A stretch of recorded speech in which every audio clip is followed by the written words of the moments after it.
EDC training is often overlooked, and this comes to light every time I go to teach an EDC class. Even myself, I realize I don't shoot my EDC gun as much as I should.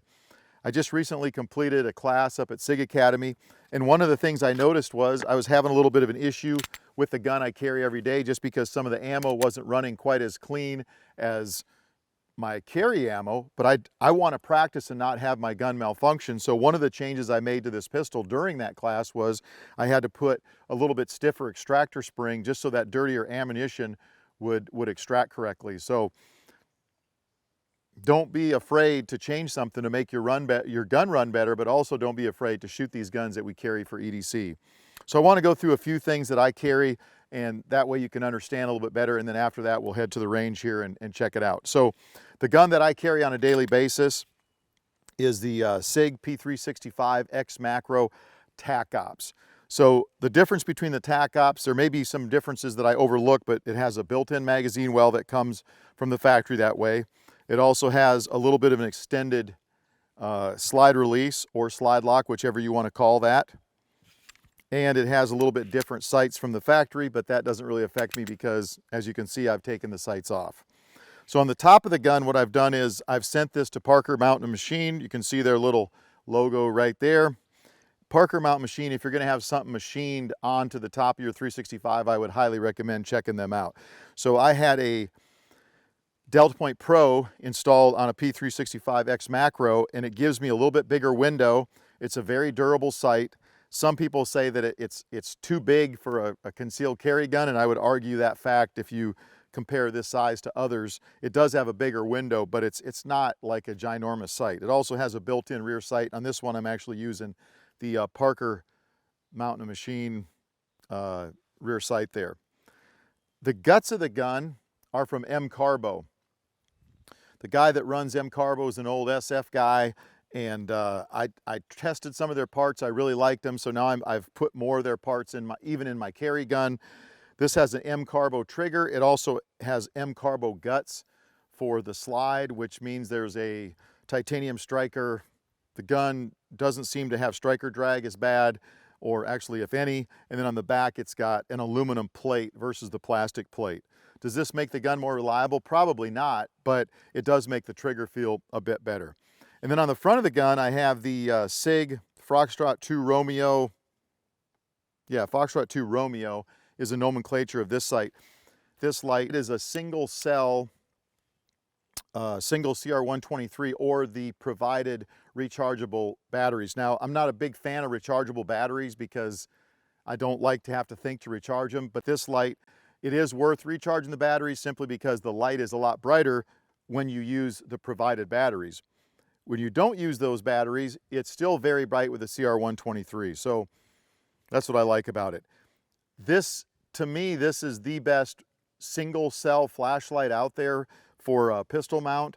There's others with 2 batteries in them, like the Surefire X300 Turbo, which is my favorite light because it'll penetrate to 100 yards. It's an amazing light, but it's really big to put on a little tiny pistol like this. So once again, this is the X-Macro TACOPS. Now, if you compare this to the other X-Macro, if you order an X-Macro, you're going to get this pistol. You notice they're the same size. The difference, and I tell you that because if you have an X-Macro and you want to get a TACOPS X-Macro, you don't have to change holsters, okay? So that's one of the key reasons I wanted to point that out. Same holster, that's pretty good setup. Now the X-Macro, when you order it like this, it doesn't have the extended slide stop, but it does have a built-in compensator that's part of the slide. And it's effective. It's probably not quite as effective as a standalone compensator, but it's pretty effective as well. If you're carrying this for EDC, just be advised you're also going to get some blast up at that if you are shooting from a in-close position here, or even from position 3, you're going to get a little bit of that blast. Is it worth having that over not having it? That's kind of up to y'all. The reason I like the TACOPS version is because of the extended controls and the mag well. Do I need to have that mag well?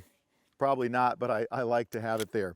The other thing I want to say, going back to this flashlight, When I was talking to the folks at SIG, I said, well, I like it except for I don't like the operation of the switches. And when I said that, he said, well, you know, they're programmable.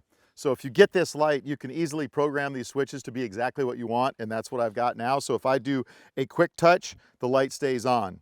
If I go a long touch and release, the light goes off. So if I'm shooting with both hands on the gun, I've got the light on, I release my hands, the light's off. If I have to shoot strong hand only, I can take my trigger finger, activate the light, shoot, and when I'm done, I can turn the light off. So that's the way I like to have the switches set up. So SIG had already answered my questions before I even asked them. Okay, the next thing is holster. So this is a light holster from Black Point Tactical, and it works perfect for how I want my gun set up. One thing I really like about this holster is it has 2 spring steel clips, and I'll talk about that a little bit later when I put this in my pants, but that makes a big difference. Some of those out there that you get for appendix carry or inside the waistband carry have one big plastic clip, and I'm always scared I'm going to pull the gun out and have the holster still attached. And I say that because it happens quite often, and the reason for that is I carry a very slim belt. I'm wearing a Viking Tactics lightweight underbelt, and it's very, very slim. So if you don't have clips that work very well, you're definitely going to pull your holster off. Okay, the other thing I've got on the back here, other than some of my shedding, is I think this is called a wedge kit, and this is from Filster. It looks kind of goofy, but what it allows you to do, if you order a wedge kit, it comes with several different wedges. That's the only one I use because I feel like that's the only one I need. It comes with this Velcro. You can put the pile Velcro on your holster so it's not rubbing your body, and then the hook Velcro is on the back of this little wedge. And I'm not going to take this off because I've got it set up the way I want now, but the bottom line is these Velcro right in place. What that does when I put the gun on, it pushes the gun away from my body a little bit so you don't feel like that thing's digging into your crotch the whole time. So that's my setup there. The magazines that come with the X-Macro are 17 rounders. When you first get them, 16 rounds will go in pretty easily. 17, you got to work with it a little bit, but very cool magazines. And then when I'm training, I use the Kestrel. I think this is called the KST 1000 Kestrel timer. If you're familiar with Kestrel, if you're a long-range shooter, you definitely know who Kestrel is. They make wind meters and ballistic calculators there for you to use. I really like this particular setup because it is waterproof. Not just water resistant, but it's waterproof as far as I have tested it so far. And I go through timers like crazy. This one I have not had to replace yet, so I'm very happy with that because these are not cheap. But if you haven't messed with the this Kestrel timer, what's cool about it is you have numbers here that you can see. You also have numbers there that you can see when you're wearing it if you're on the range by yourself. The other thing that I like about it is you can quickly program the par times. I don't have to wear my glasses to get down to see what's going on there. And the other thing I like about it is it has settings so that I can shoot a suppressed gun. So I have students that show up with suppressed carbines. I can quickly set it to suppressed and I'll be able to pick it up, or 22 long rifle. And there's actually a dry fire setup in here as well. So when you're training, that's another good thing to have. All right, so going back to the holster. So I'm using this lightweight underbelt. It's got a Velcro tab at the end.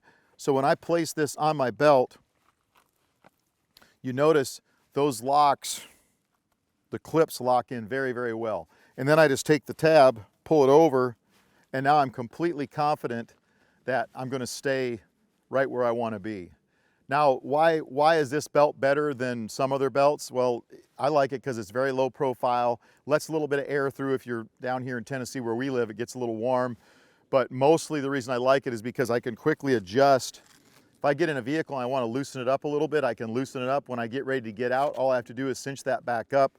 I'm squared away and I'm ready to go, and I don't feel like I'm going to lose my pistol. When I wear this, it's so doggone secure that there's no worry about drawing my holster with my pistol. So one other thing I'll cover before we actually get on the range. When you are doing draws with an appendix rig, one of the things you should try to do is you draw that overgarment out of the way. try to not pull that this direction. As you can see, it still covers the pistol. I try to pull that up and away. That allows me to drive my thumb down behind my weapon, get a good grip, and come out in my shooting grip. What I don't like is if you grab the pistol, you come out in this grip, then you've got to adjust your grip to shoot. I'd prefer to get all the way behind my holster, come out, and I'm in that shooting grip. When we get on the range, you'll see a little bit of what we're talking about there.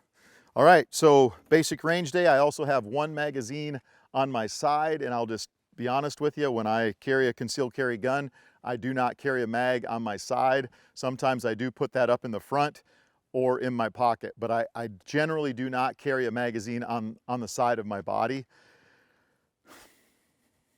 You can tell me why that's dumb, but that's how it is. So let's get on the range and let's see how this goes. All right, I'm ready. Going hot.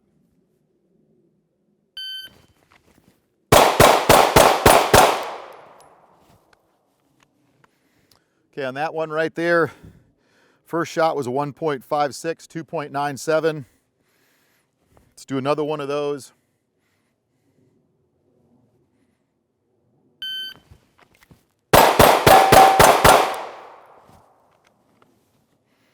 .152 out of the holster. So now we'll do a reload this time. We'll see kind of what time we get on a reload. And this is from Concealment, so let's see how it works out.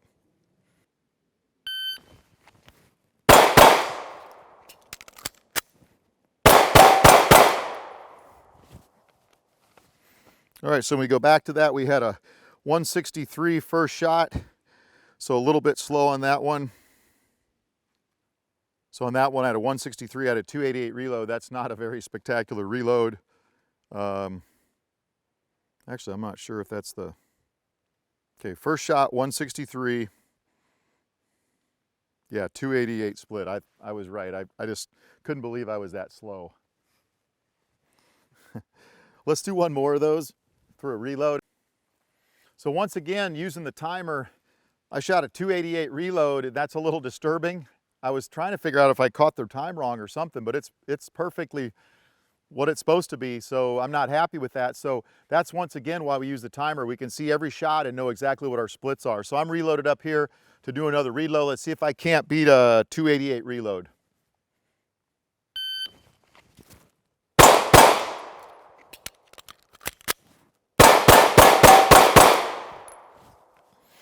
That wasn't super spectacular either. Let's see what it is. So that was even worse. That was a 306. When I grabbed it, I grabbed a whole bunch of my shirt as well. Okay, that's my real time. I'm not gonna keep doing this until I get a good time to show you. I just wanna make sure you understand that that's what the timer's for. I'm sure that all you guys are doing sub 1 second reloads until this beast comes out. All right, let's head over to the paper targets, shoot a couple drills, see how we can do. All right, so what we're gonna do here, we're gonna shoot what I call a failure drill, which is gonna be 3 to the chest, 1 to the head, 1 to the pelvic girdle, or vice versa. So if you're engaging a real threat and you shoot 3 times the chest, you're not getting the desired effect, you can move on to these other targets. You'll notice I'm a little closer than I was before because we were shooting steel for one thing, but the other thing is we're moving a little closer to make this a little bit more realistic engagement. But we're only shooting for that small box. You got the center of gravity box in the chest, the head, and the pelvic girdle. So it's gonna be 3, 1, 1. Let's see how this works. Going hot.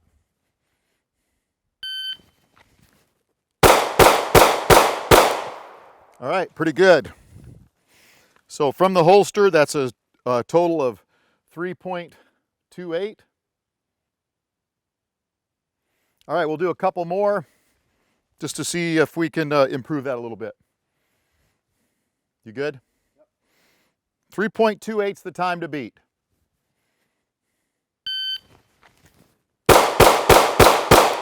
Okay, went a little bit faster that time. I threw 2 out of the A zone in the chest. I was a 285, but not real good as far as my accuracy goes. Let's do that again.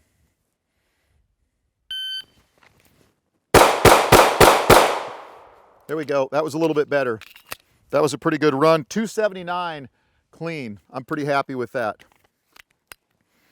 Let's reload it.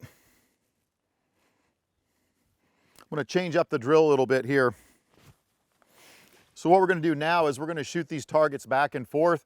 I'm going to shoot 6 shots, left, right, left, right, left, right. That's something I think is important when you're carrying a gun. You got to be able to shoot multiple targets. And remember, it might be not shooting multiple targets. It might be indexing on something you think is a threat, realizing it's not a threat, and then moving your pistol to the portion or the person that's a target is a threat. Okay, I'm going to go left, right, left, right, left, right. Let's see what we can do here. Stand by.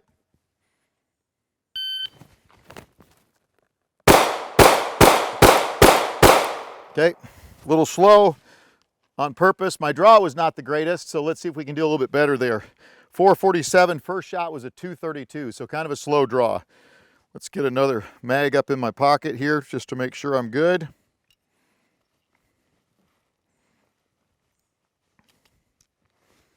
So the time to beat is a 447. That's pretty slow. Let's try to beat that.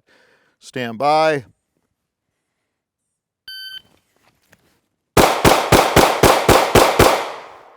If I would have remembered what the drill was, that would have been amazing. I got in that first target. I was so happy I just started shooting.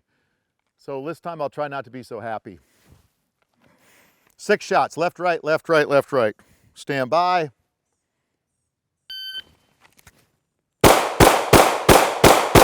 There we go. 346 for 6 shots. Let's do it again. Stand by.